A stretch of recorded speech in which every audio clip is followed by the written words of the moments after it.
کہ ملک میں دہشت گردی اور تخریب کاری میں ملوث بھارتی ایجنٹس کے گرد گھیرا تنگ ہو گیا ہے۔ وفاقی حساس ادارے اور کاؤنٹر ٹیررزم ڈپارٹمنٹ سندھ نے بدین میں شہری کے قتل میں ملوث بدنام زمانہ بھارتی ایجنسی را کے 4 ایجنٹس کو گرفتار کر لیا ہے اور اس سلسلے میں کراچی میں دہشت گردوں کے سیف ہاؤسز موجود ہونے کا انکشاف ہوا ہے۔ حکام نے ٹیرر فائننسنگ کا معاملہ منظم انداز میں مخصوص پلیٹ فارم پر اٹھانے کا بھی اعلان کر دیا۔ تجزیہ کاروں نے نئی پیش رفت کو بھارت کے لیے بڑے دھچکے کا سبب قرار دے دیا۔ کراچی سے بھارتی خفیہ ایجنسی را کا خفیہ نیٹ ورک پکڑا گیا۔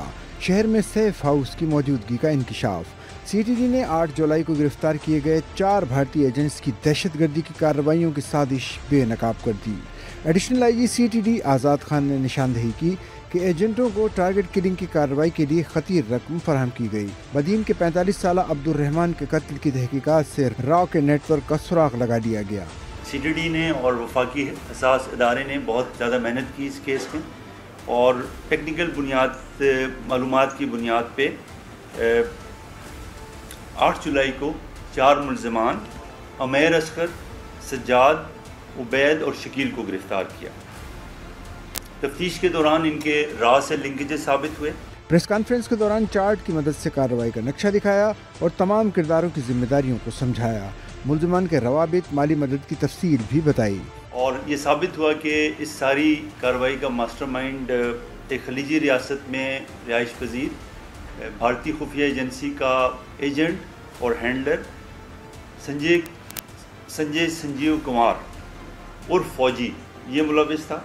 را نے ایک علیحدگی پسند تنظیم اس کو بھی استعمال کیا سہولت کاری کے لیے۔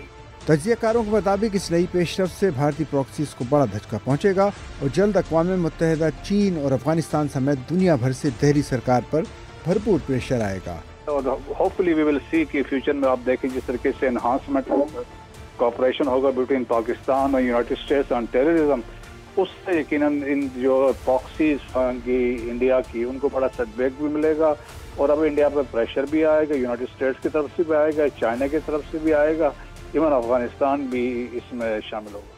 تجزیہ کاروں نے پاکستان میں را کی کارروائیوں کو کچلنے کے لیے مزید سخت